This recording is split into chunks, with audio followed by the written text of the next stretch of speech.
Welcome everyone to Season 2, Episode 3 of Tolly Folly, where we are looking at Byomkesh Bakshi adaptations. And I am so glad to be here this morning with my co-host Sujoy. Hello. And Amrita. Hello.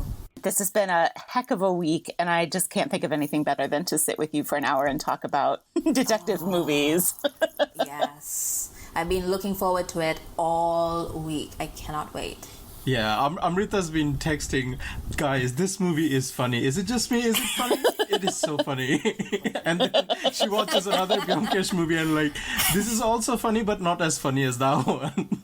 There's going to be some very divergent opinions, I think, in this episode, which is a fun way to end after we all loved Detective Byomkesh Bakshi and we're kind of like, okay, about Chiryakana. So this will be great. So this is the season closing episode, and we decided on one movie, and then we decided to diverge and consume as much content as possible. So this is going to be all over the place because I think all those stories have merged in my head. I don't know what I'm watching. Especially because the cast gets repeated in different movies. So I'm like, oh, it's so confusing. Let's start with our main feature, which is Har Har Byomkesh, and Amrita is going to give us the summary. Before we start, I just wanted to sort of touch upon something that Sujoy and Beth were saying, which is that the 3 episodes this season were set up to cater to different periods of Byomkesh adaptations. So you have Chiryakana with Uttam Kumar, which is the first big cinematic adaptation, and then you have Detective Byomkesh Bakshi, which we did in the last episode, which was the big Hindi cinema adaptation. And we also have the Rajat Kapoor TV series, which was for a long time the only Hindi and TV adaptation. And so in this one, we are discussing contemporary Bengali adaptations of Byomkesh, of which there are 11 gazillion, starring pretty much the entire current Bengali film industry.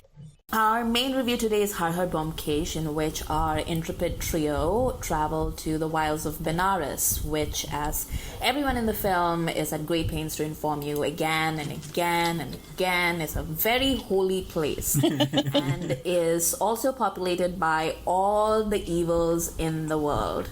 So you have prostitution, you have lechers, rapists, abductors. The entire rainbow of misogyny and gendered violence can be found in Benares, combined with the most outrageous UP accents you have ever heard.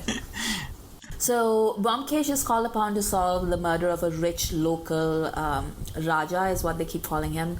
And he spends a great deal of his time wandering about a Haveli and making love to Satyavati, both of which are good things. Released in 2015, this movie stars Abir Chatterjee as Byomkesh, Sohini Sarkar as Satyavati, and Ritvik Chakrabarti as Ajit. And we are going super spoilery with this, yes? Yes. Yeah, because there's like no other way to discuss this film, and also it came out in 2015. I want to start by actually talking about the setting, because some of your comments, Amrita, as we were planning this week, made me reconsider that I clearly had missed some things, subtitling or just cultural knowledge or whatever. But to me, I'm the one who picked this movie, so you can blame me. I really liked this movie when I first saw it. It doesn't hold up quite as well for me, but I picked it because I thought it was so pretty. Like, the architecture is pretty, the costumes are pretty, Benares is beautiful, the river, the boats, the candles, like, everything is beautiful. So clearly I wasn't paying attention in certain ways when I watched this initially. Tell me about this sort of cultural setting and all that was making you kind of convulse in giggles.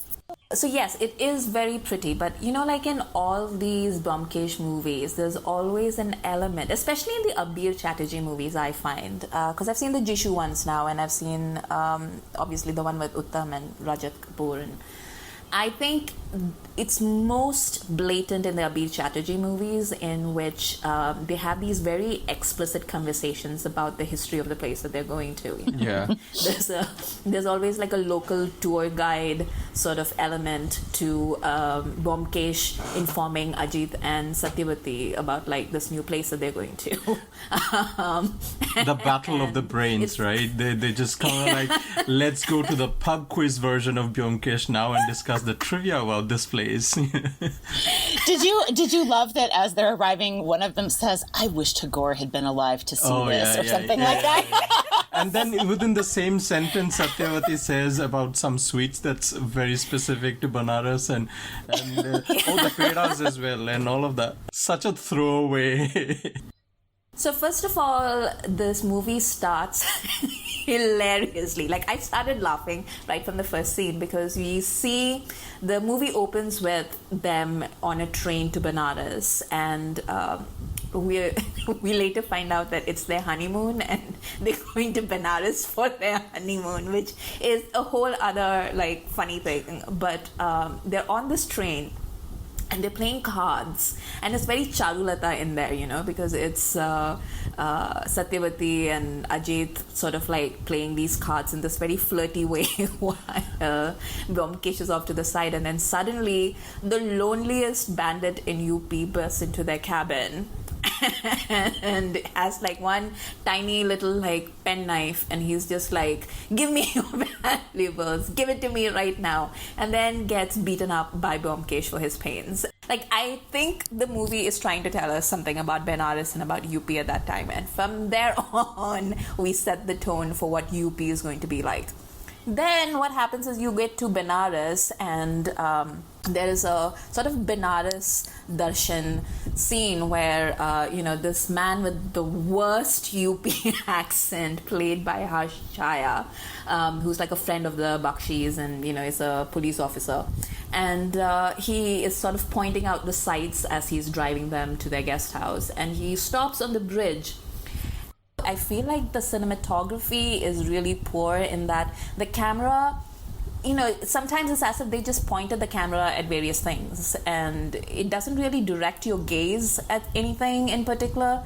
So, for example, on the bridge scene, the Harshaya's character is Pandiji, and he is pointing out something, he's like, oh, there's that famous something or the other of Benares, and the camera is just sort of vaguely looking over the water, and I'm like, what am I looking at? I don't understand what I'm looking at, and I don't know if that was a subtitle thing or whether, the movie actually just, that was about all the effort it could bother to put in. And I think like there's a lot of that about Benares, and then also like when Byomkesh and Satyavati are making out and they kick Ajit out from the guest house, they're just like, you can't even be here while we're making out. So he just like is forced to wander through the city of Benares. Being an Instagram influencer of the 30s, taking his photograph and clicking pictures. Getting heat stroke. Why is he on their honeymoon? But it's also like really weird because they make such a song and dance about Benares being so holy and like it's a pilgrimage and all of that, and then like Satyavati and Byomkesh are basically screwing like rabbits the entire time as well. And I'm like, well, that's not very pious. Like, what the hell is happening in this movie? And it's to a point where like Byomkesh is like giving Ajit like psychic directions, telling him to go away and leave him and Satyavati alone, and I'm like, bro, you could have just left him back in Calcutta, but no, like you had to bring him along to Benares. And so we get to see Benares for the first time through Ajit's eyes, and he is clearly very impressed by Benares, but what the camera is actually showing us is basically like prostitutes and men sort of leching at them.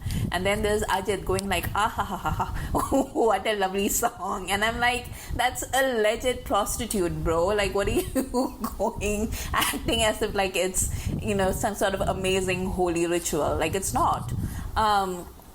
And then he's like eating like cholera snacks or typhoid snacks or whatever it is that they're selling on the streets. And I'm just like, I don't understand anything in this movie.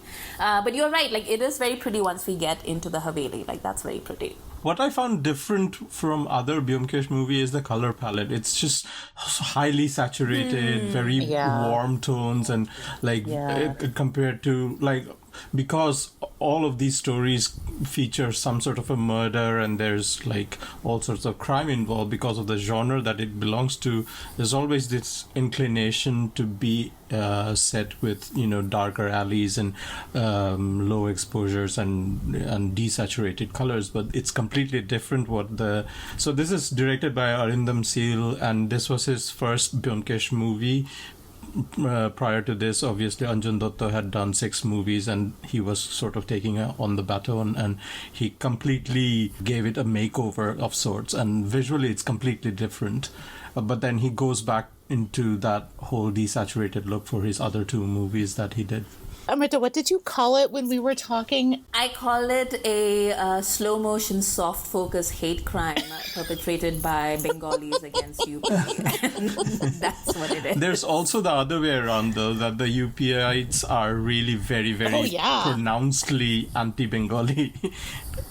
Yeah, but they're like anti-Bengali in a very like caricaturish way, you know. It's like literally that one guy who's like sitting there like, oh, Bengalis, you can't trust them. Bengalis, chee. And Byomkesh is like, I'm also Bengali. and Ajita's ready to fight a guy again. I guess there must be a lot of tension between like the local UP population and Bengalis because Sujoy, like you know better than me. There's a long tradition of Bengalis going to Benares, right? Yeah. I mean, it's a pious place for all Hindus. So I think I would say Benares would be a place for like, you know, all the funeral rites. Like Ajit says in that line, right? Yeah. That if you die in Benares, you go straight to heaven. No other cycle of getting rebirth and all that, reincarnation. So just the place I want to go on my honeymoon. Yeah, exactly. Right. And Byomkesh says like, yeah, I'm thinking of dying here now. Like, so romantic, Byomkesh. Is this actual story set in Benares? I think the story itself is like, the text is set in Patna, but I guess the location was way too tempting for them to push it to Benares. To me, this has direct visual ties to Joy Baba Feludnath. I would not be surprised if some of the exact locations are the same as the Feluda film set in Benares, and it has very similar sequences of one of the men walking through the sort of tight stairways, opening onto vistas surprisingly. I'm kind of wondering if they were like, well, if Ray did it, we'll do it too. Yeah. Let's talk about this Byomkesh. Sujoy, tell us your thoughts. I've seen pretty much all the Abir movies of Byomkesh, and I think I still can't get to like warm to him. There's some sort of some sort of a cockiness that I don't like about his portrayal. And obviously in the later Arindam Seal movie, which is I think Byomkesh Gotro, he pretty much becomes an action hero. There's like him and Ajit beating up goons and all of that. And I'm not a Byomkesh purist, but even to me, like, it just felt out of character. And I think I don't like him as Byomkesh. Also, but I like the Satyavati actress in this movie. Yeah, I do too. She is much better than how Byomkesh and Satyavati interact in the other Anjan Dutt movies. But we'll get to talk about that. Amrita, what did you think of Byomkesh? Yeah, I agree a great deal with what Sujoy is saying. I mean, for me, I don't have that baggage, like a cultural baggage of Byomkesh, so I don't really the idea of like what is a traditional Byomkesh supposed to be like. I don't know, but I do agree that he is not the action hero figure that we see in some of these movies. And also, since Sujoy brought up Byomkesh Gotro, that's where I began to really dislike the Abir version of Byomkesh, because in that movie he's just an ass. My God, what a friggin' ass he is in that movie, because there's again, spoilers, but there's this, the client in that particular movie is a philanderer, and the subtitles keep calling him like a philanderer, but he's basically a womanizer, and he keeps saying things like, women love me, and that's why I keep having, all these sexual relations with them. And then But what he actually ends up doing is making a pass at Satyavati, who is terrified of him. Like, she is like really scared of him. And the Satyavati character in this series of movies, she's a very like ultra feminine, easily frightened, sort of timorous, slightly timid woman. And she really is not equipped to handle somebody making that strong a come on. And he's not even like hitting on her. He's straight up stalking and threatening her. And when she tells that to Byomkesh, his answer is, yeah, but he's my client. And I'm like, what? Yeah. What the hell is wrong with you? Even Ajit has like a better reaction to like Satyavati being that scared, you know. And then Byomkesh like tries to comfort her by using the same like lines of poetry that the creepy rapey dude used on her, as if like he can make it better for her by like if he just says it in a more romantic husbandly voice. And I'm just like, you're a freaking creep. Like, I really hate you. And that sort of destroyed my his reputation in my eyes. But taken before that, like Abir is very easy on the eyes, and I enjoy watching him, generally speaking. And he's just a very uncle-ish figure. Like, in every adaptation except for the Sushant Singh version, I think, in which he's like something of a country bumpkin, but he's not quite an uncle. But in like all the other adaptations, but especially in the Abir adaptations, he's very much an uncle.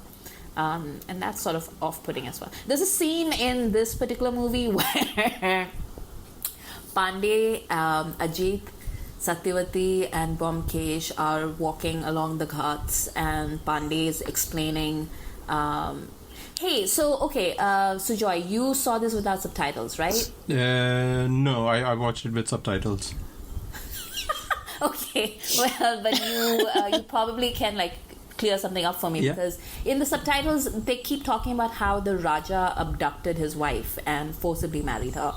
Yeah, that bit is unclear to me, what exactly happened, because they seem to be quite in a very consensual relationship, and yet the public opinion is to be like he went and just, you know, grabbed her and married her forcibly. But I'm not sure. Which doesn't track, because they make a big deal about her being modern as well, like educated, rides horses, hunts, whatever. She doesn't really seem like the abductable type for a movie.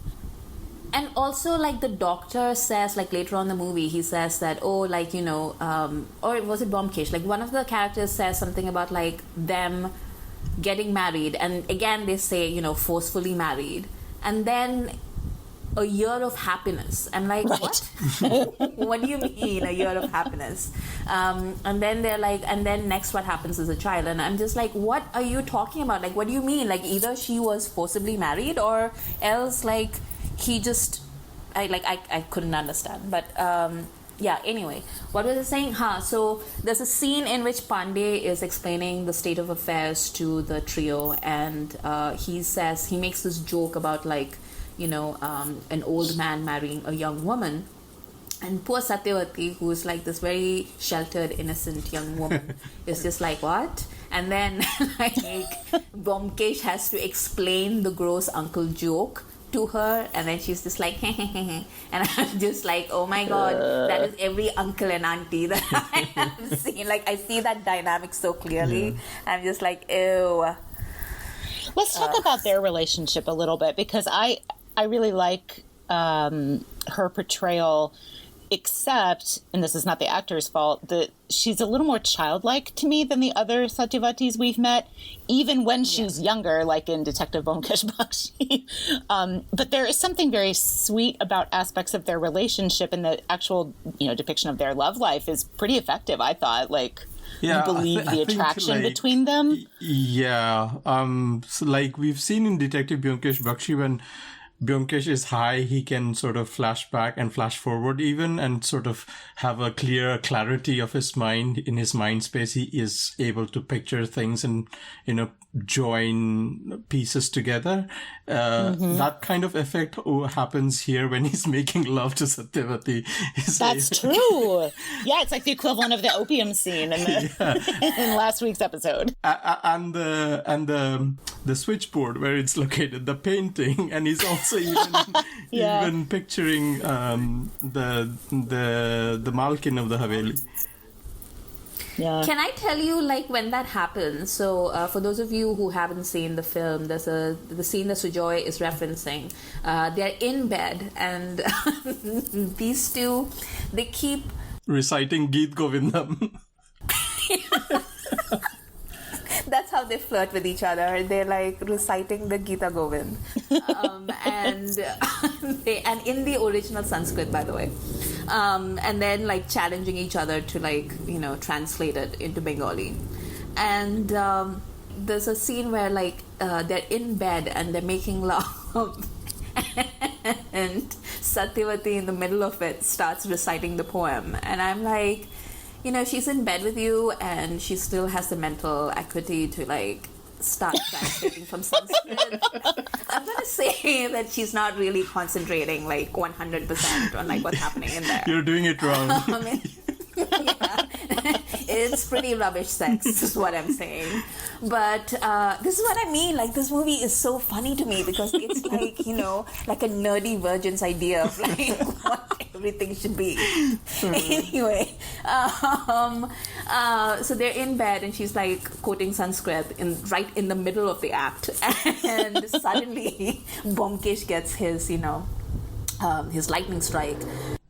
He suddenly rears up and as all the jigsaw puzzle pieces sort of fall into place, and I fully expected him to leave that bed and go right away to the Haveli, and I was really surprised when he actually finished the act, so to speak. I was just what? This is an amount of grace that I did not expect from this character, which tells you all that I feel about Byomkesh in this film. It's a little bit more devotion to her than we've seen articulated in the other films, right? Because the Uttam one, she doesn't even exist. We haven't gotten much of their relationship in the other films we've watched as a whole so far. Yeah. What do you think, Sujoy, about their relationship? I think Byomkesh wants to make Satyavati smarter by making her, go through these mental exercises, even while making love to her, and that's why he's constantly inquiring, what does this mean? What did you learn from Geet Govindam and all of that? But I think this is the first time we've seen them kiss, I guess. Yeah. A husband and an educator, 2 in 1. The ideal Maryada Purushottam, He'll take you to Banaras and make love to you in front of the temple. What? What is happening? They're not depicted as particularly devout at other times, are they? No. I don't think so. That was another thing that really stood out for me in this film, because Pandey is a Hindu caricature. He's a UP Hindu caricature for no reason, because this movie is set in 1932, right? In the 1930s, basically, because Gandhiji is on one of his satyagrahas and everything, and I think 1940 maybe, I don't know. If you were in the colonial police force and you were in a high position, as Pandey is, you would not be talking in that hick accent. You would have an anglicized education at least. And you would not be, especially if you're the kind of person who gets invited to, I'm not saying that he wouldn't be conservative at home. It makes sense to me that his wife is in parda and everything. But he would not be saying things like confuse. He would know how to pronounce his S's, Bataiye jara. And he's got he's got the little Brahmin markers everywhere, he's got the little tuft of hair at the back, and then he's talking in that very, parodied UP accent. And he looks like Shikari Shambhu. So Shikari Shambhu is a dressed like it caricature too. character from Tinkle Comics back in the day. So yeah. Every time the camera would focus on his boots, I would be like, that reminds me of something, but I can't place my finger on it. And then you said Shikari Shambhu, and I was like, oh my God, yes, that is exactly it. He's also got the world's biggest portraits of Mountbatten and Edward VIII in his police station. Did you see those? They're like these huge movie star style black and white portraits. I was like, why? And I kept expecting those to be referenced in some way because they were gigantic and they were in this one scene quite predominantly. And then we just don't see them again. But yeah, for all the Anglo references, he's not very, he doesn't come across as very cosmopolitan. What I did find different in this movie was that Byomkesh switches from Hindi to Bengali and Bengali to Hindi quite effortlessly and throughout the movie. Because it's Banaras, there is no like forced, Bengali is not pushed down upon all the characters. Everybody can speak Bengali on some level, and that's why they are speaking in Bengali, but they also switch to Hindi because it's Banaras. We need to also discuss Byomkesh and Ajit in this version. And this Ajit is a little more childlike. Like he seems a little bit more in awe of Byomkesh. He's also more chipper or something. This didn't quite work for me either. He also just sort of dissolves into the background. He's pretty much non-existent, just like a bystander looking at how events are evolving and probably taking notes for his book. He's very passive in this movie. And also, like, Byomkesh has this habit of telling him to run along, like him and Satyanweshi. Yeah. He keeps telling them to run along while he does other things. Surprisingly, this was the biggest Bengali Byomkesh hit of all that we have Oh, seen. really? Yeah. Maybe it's the UP character assassination that brought them to the theater. Joy Bangla. I do want to talk about, just briefly, did anyone else enjoy the painting as being a big clue at the end? Because I really liked that, and I remembered it. That was kind of the one thing I remembered about this film from watching it a couple years ago. But the blue eyes. I know, I was fairly satisfied by the actual mystery and its resolution. What I was not satisfied by was Byomkesh is such a, like he keeps on saying, I'm a fire seeker of the truth, but he does not care about the consequences or the body count. He's just a bystander. He doesn't really care about who dies and who lives through the end. Yeah, because there are 2 deaths at the end of this that I did not expect at all and were not necessary. Possibly could have sort of prevented it. He's like, meh. Any other thoughts on this film before we talk about what else we watched? I think, like, just leading into the rest of the films that we've watched, I think what I have noticed of the Abir Byomkesh movies is that a lot of those stories seem to be centered on punishing women at the end. Like you have all this build up and you have like all these different characters and women barely get they get maybe like a quarter of the time that the male characters get. But at the end, it always seems to be the women who seem to be at a loss in one way or the other. Especially at the end of this film, Beth was saying, the resolution was entirely unnecessary, and I was really pissed off at the end because I did not see that coming. I did not think that was necessary, and it was just cruel and just unnecessary. She was just treated so disposably, after setting her up to be such a crucial character, and Byomkesh just easily shrugged her off. It was annoying. Yeah, you're right. There is no remorse there for the lives that are lost. And Byomkesh sets her up. Yeah, exactly. He sets her up. Right. All right, Amrita, tell us about the other things that you've watched this week in Byomkesh land. So after this, I saw the sequel of sorts, although it came, I think there's a movie in between as well, the Byomkesh Porbo one that I think you and I saw together, which has that terrible mujra that was choreographed by Saroj Khan. If anybody out there wants to see it, like honestly, just go see the Mujra itself, even if you don't see the movie, because it is a crime against dancing. Like it is singularly the worst Mujra that I have ever seen in my life. It's just horrible. This week I saw Byomkesh which is, like I said, just ruined Byomkesh, the Abir version, for me forever. And this one is in Mussoorie. Yeah. And as we find out, Mussoorie is named after a plant called Masoor and was settled by an English military officer who really fell in love with it. And other various bits of trivia. And also, yes, there was a sign up in the mall of Mussoorie where they said Indians and dogs are not allowed, but Motilal Nehru, as a fine patriot, would break the law and pay the fine because that's how rich men protest. But after Byomkesh I saw the Jisshu Anjan Dutt production, which is Kahe Kabhi Kalidas, I think, but it's just called Byomkesh Bakshi, I think. Yeah, 2015. Yeah. And this is what I mean, like, it's called Byomkesh Bakshi, and then you're just like, wait, what, which one, like what? I don't even know where the Kalidas thing comes from. Like, yes, like it's the references to that in the film, but is it like a subtitle? I didn't even see the subtitle, so I don't even know why it's called that. Like, anyway, I like the way they use Ajit in that film because he's the narrator and he sets up the scene and he recounts what they were doing there and sort of gives you like a behind the scenes look at what was happening. And I thought that was really effective, and it also gave Ajit something to do. Yeah.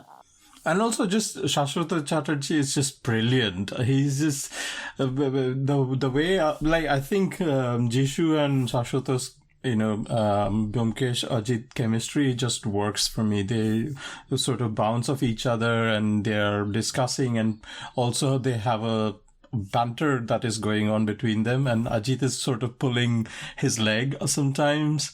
I really enjoyed that thing, Jishu and Shashwata movies. And also, like, unlike the Abir ones, like, there's nothing weird about the relationship between Satyavati and Ajit in the Jishu version, Like, the only thing I didn't like is that Satyavati is a very middle-class housewife sort of a thing, and, she literally has nothing to do except, like, be in the background. She's busy, with her domestic stuff and raising her son. Yeah. I don't really know if that works because... you really do need to see the relationship, for Satyavati to have something to do with the story at large. She needs to be something more than that. So I don't know how having that child thing really works out for them. Yeah, but it seemed like a more normal relationship, even though Ajit, even in this version, lives with them full time. Yeah. Right. Like, what? So Joy, what did you watch? So I watched the Hoi Choi web series on Byomkesh, which has 4 seasons, and I think it's a shorter one, but 5 seasons actually, but each season is 1, 2 or 3 episodes each, and each episode 50 minutes, and they sort of cover one story altogether in each season.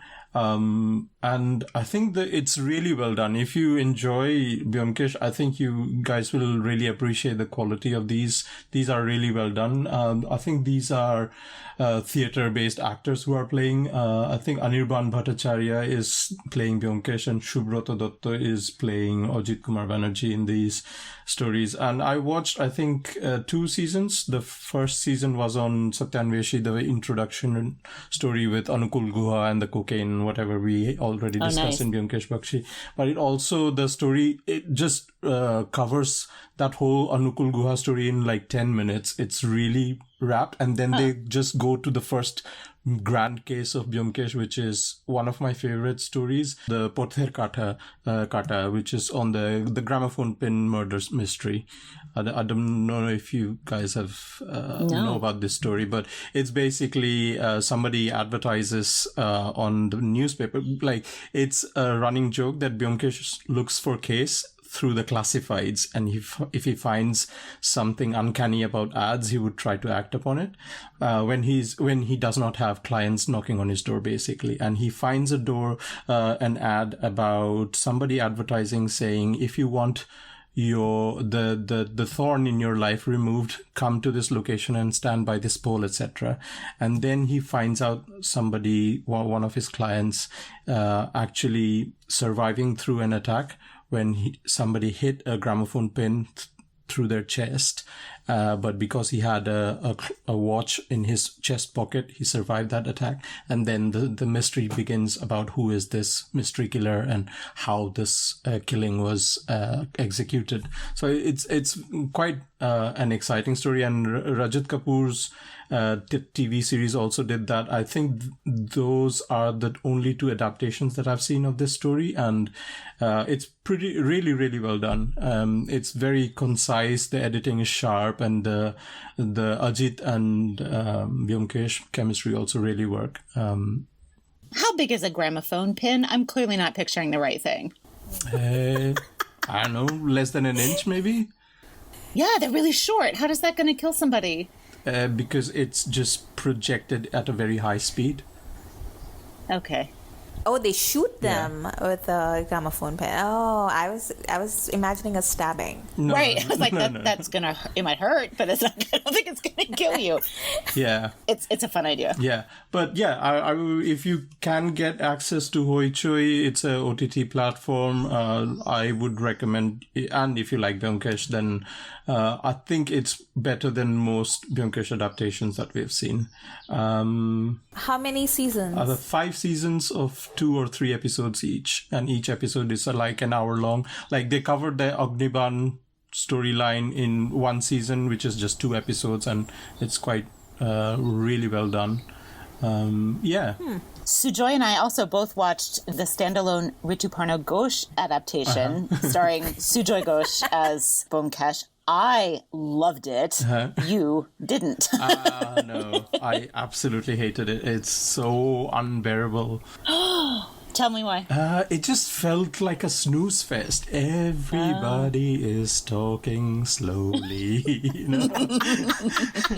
It's just like when I went to university, one of my professors would talk about operational science and, supply chain and all of that. And they would talk about how all these major industrial cities have a certain pace, but when you go to Bath, the Bath city in the UK, because the age range, the average age is 50 plus in Bath, the pace of the city is really slow. So everybody just takes their own time. That was how I felt watching Rituparno Ghosh's Satyanweshi, because like the Tagores, the Zamindars have all the time in their lives. Yeah, it's utterly boring, this movie. It's based on Chorabali story, the quicksand mystery. It's one of the famous stories, but it can be just done within an hour, and they made a 2-hour-long movie. Like, aesthetically, it's really pleasing, but it's so slow. There's a lot of interesting choices made in that one, I think, sort of, directorially. And Sujoy Ghosh doesn't talk through a big chunk, like the sort of center third, and Ajit does a lot more talking. And somehow that really worked for me. I thought their relationship seemed much more equal, which was interesting to me. Yeah. I thought it was absolutely beautiful. And you were talking about the saturated colors in the earlier film that we talked about. And in this one, it's got very rich colors, but the lighting is filtered or it's candlelight or whatever. And it's just really, really beautiful. I think they made a casting mistake with the Raja. I don't think Jisshu Sengupta is... I've never thought he's all that good in the Bengali films I've seen. So I think they could have cast him better. But I don't know. I just thought it was...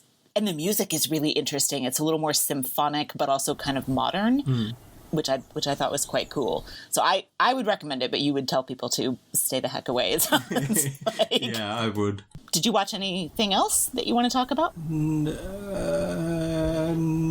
I think I watched Kahan Kabi Kalidas at the beginning of, like, when we decided that we will be having this podcast. I watched pretty much everything that I could get my hands on. But, by now it's just all merged in my head. Like, all the murder mysteries, all the culprits, all the characters are, like, everywhere. What's Masuri, what's Banaras, it's all merged. Let's do some rankings, because now that we've consumed everything that we can get our hands on, let's talk about favorites. You two have already kind of suggested that Jisshu is your favorite, right? Like, of the Bengalis, yes. Of the Bengalis. Yeah, of the Bengalis. And I will agree. I feel like he somehow brings, I'm sure this isn't quite deliberately done, but it seems like he's got kind of the best aspects of all the others that I've seen. So he's not too serious, but he's not too glib. And there are sparks in his relationships with other people, but it's not too much. And he's also not too staid. I felt like Abir was a little bit, it's not wooden, but just kind of so chill that I wasn't getting much off of him, but I don't think Jisshu has that issue, and it doesn't seem like he also goes full action hero either, which is nice. And also it helps that he's paired with Abir Chatterjee, who is by far the best Ajit, right? Yeah, I think that's the major advantage of the Jisshu movies. Yeah. I mean, Abir has also done with Shashwato, but I don't know, again, like the pairing of those two really work.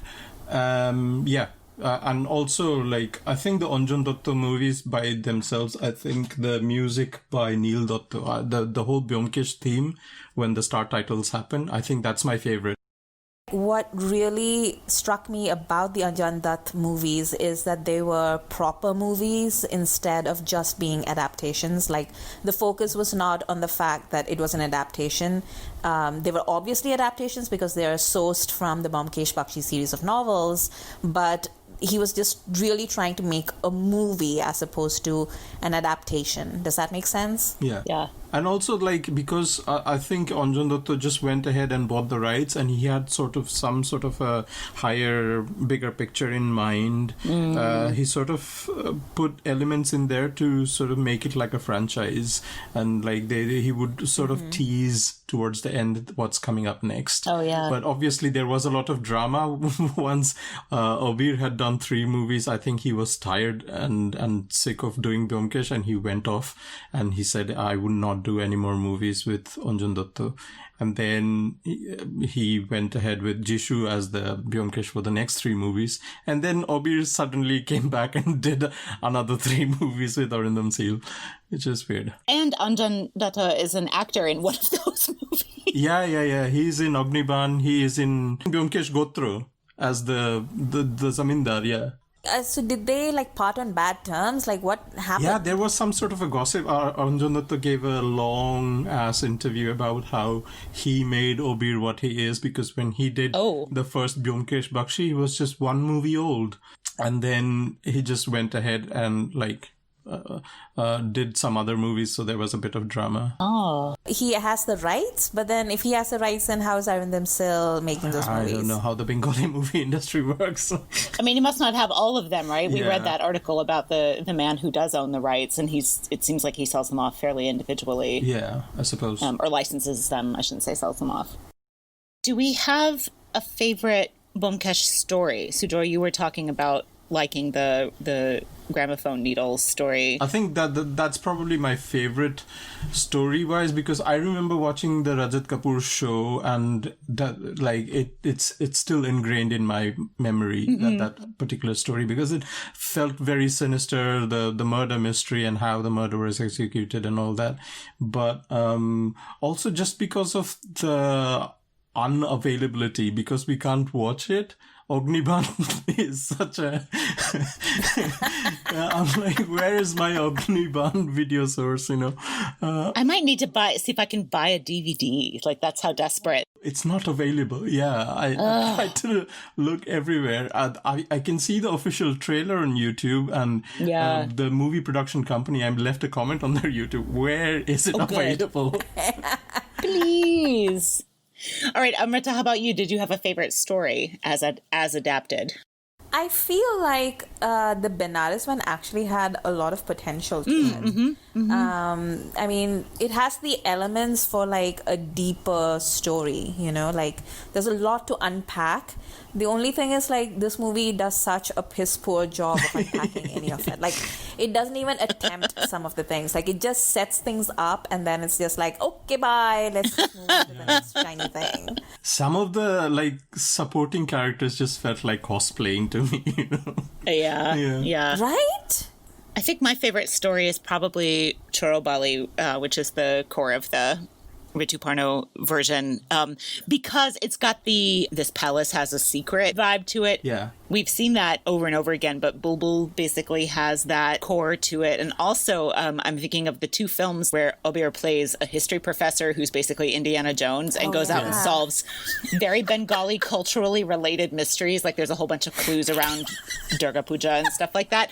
I really enjoy those. I also know why it's your favorite, because it's got an awkward picnic in it. It has an awkward picnic for the ages, and I love Bengali awkward picnics in movies. They're really good at them, and I love that one, and I love that there's this line about Byomkesh wants to play some game and they need to write stuff down, and someone says, I didn't bring a pen to a picnic, and he's like, how can you not bring a pen to a picnic?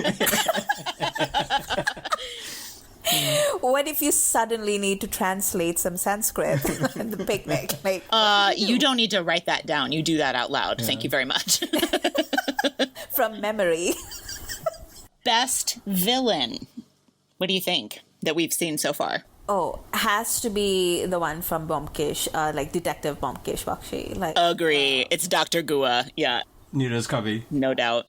That to me is like one of the saddest things, that we'll never get to see him come back in a Deepaka Banerjee version. Like I would have absolutely been there first day, first show to see that movie, just on the basis of Neeraj Kavi's performance. So good. So good.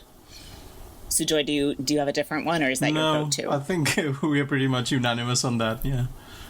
Okay, and let's go around again for our favorite Byomkesh film adaptation that we've watched. Any language, any time period, anything. Sujoy? Detective Byomkesh Bakshi. I mean, isn't that obvious? Yeah, exactly. The real question would be if there were to be a future Hindi adaptation of Byomkesh Bakshi in the absence of Sushant Singh Rajput, and maybe if Deepaka Banerjee is not making it, who do we want to direct it? Oh. I don't want anyone to make it other than Deepaka. I think like Deepaka really got it. Yeah. Maybe your namesake. Sujoy Ghosh. Sujoy Ghosh. Yeah. I would vote for that too. I think one of the things that we've identified, maybe without even saying it out loud exactly, is we want some kind of the energy of pulp. Yeah. For sure. In these adaptations. And that for sure is something that Detective Byomkesh Bakshi has that none of the others have. Some of them have it in little splashes, but not the sustained energy that this film has. So we need someone who's going to be willing to do it that way. I agree 100%. Because it's really the story of an adventurous young man, isn't it? Like, they keep trying to turn him into an uncle, and I'm like, he's not an uncle. He's a guy that's like living a life of adventure. Why wouldn't you show that? And you can have a life of adventure at many different ages, as many films have shown us. So that doesn't have to be, we don't have to keep retelling the story of his first case. Exactly. But just inject the energy. Just keep the energy up. Because there's so much you can do. A thing I'd like to discuss before we end is this has to be Bengali cinema's most repeated homegrown hero type. Is Byomkesh. I'd love to talk about what we think that says about Bengali cinema culture and maybe how it contrasts with other Indian cinema cultures. So I think that's the part of Bengali culture that goes into this would be because it's so closely associated with Bengali literature of that era, and that being adapted into cinema is the whole close-knit relationship between the two is so integral, and that's why we get glimpses of that. So I was watching Jagga Jasus the other day, and the first, even the introduction and the fairy tale, it being set in Bengal in the northeast, the characters singing, and the whole idea of a child growing up with this mentor who is talking about adventures and finding treasures and scavenger hunting. It's so Bengali literature, and I don't see that happening anywhere else. I might, because maybe I am not exposed to any other literature from other areas of India. But to me, that's integrally, inherently Bengali literature come to screen, and Byomkesh is part of that. I think Bengali also understands that it makes sense to adapt from literature, if you have somebody, because I've heard Karan Johar say this about Hindi films, right? Like, where are the stories? Where are the stories? And I'm like, bitch, open your eyes. There's a thing called books. You can just, adaptations make so much sense when you're in the film industry. And what I like about Bengal is that, I watch a very specific kind of Bengali cinema. So take my words with a pinch of salt and understand that I am not watching your usual commercial Bengali cinema as such. Why, Amrita? There's so much wealth in Dev movies. I already watched the Telugu originals. I don't really need to see it in a Bengali accent all over again. But again, that's smart. They're just adapting things, You adapt from books or you adapt from other movies. Yeah. There you go. I like the fact that Bengali cinema also is pretty egalitarian about the kinds of literature that it adapts, it'll do pulpy fiction as well as high literature, which is something that a lot of other industries, in my experience, they tend to adapt more high literature, because I think they have this idea that if you're adapting from literature, then it needs to be capital L literature. Yeah. Whereas Bengali cinema really understands that a story is a story and you can make it high or low as you like. And I think that is a quality that I admire very much and I think is very smart. And I would be very sad if that aspect of Bengali filmmaking were to fade out. I was thinking about stories in movies that are repeated a lot, and all the ones I can name are Bengali. So of course there's Devdas, which I read today that there are 17 film versions of Devdas at this point, and they are across the country, which is amazing. Obviously, there's also Paranita has been made a few times. I think only Bengali and Hindi. I could be wrong about that. And then Sahib Bibi Ghulam has been remade and updated a couple of times as well. And those Bengali heroes are pretty different types than Byomkesh, and they're different from each other as well. But I think there just must be something about what this figure as an idealized man represents. And we talked about it a little bit in one of the other episodes about he's a father, he's a husband, he's smart, but he's also physically adept in certain ways. Just that kind of packaging of traits is just a little bit different, and I think that's really interesting. And I certainly like that we have a cerebral hero type. That's really cool. Sujoy, would you like to give us a little teaser for what we're thinking about on season 3 of Tolly Folly someday? Either going full on Feluda for season 3 and discuss the Feluda movies, or perhaps discussing the other detectives in Bengali cinema, from Prosenjit in Kakababu, or Shabur, played by Jisshu Chatterjee in the Shabur movies, again directed by Arindam Seal. I forgot about those. Yeah, there's plenty of stuff that we can discuss in season 3 of Tolly Folly. So maybe listeners could leave us a comment if you have any strong preferences about what we do next, but we'll do something because it's really, really fun to talk about these movies together. Any other closing thoughts before we go? If you have access to Hoichoi, go watch the Byomkesh web series. It's really well done. It's surprisingly well done. Excellent. If you have Amazon Prime, you should watch the Sushant Singh Rajput version with Dibakar Banerjee directing. It's called Detective Byomkesh Bakshi. I think you all knew that. And you should watch it again if you haven't watched it in a while, because it really holds up extremely well. Yes. We could not recommend it more. And I feel like it's a particular joy and privilege to talk about it with you two at this time, because that was a huge loss, and that film is magnificent. Absolutely. Yeah. Thank you, everybody, for listening. Co-hosts, where can people find you? Sujoy. I'm on Instagram and Twitter at 93K. Amrita. You can find me on Twitter at AmritaIQ or on YouTube at Amrita by the Book. And also, Sujoy and I co-host with our friend Asim Bernie and sometimes Beth a separate podcast called Khandaan, a Bollywood podcast, which is about the movies of the three Khans. So you can take a trip down nostalgia lane with us.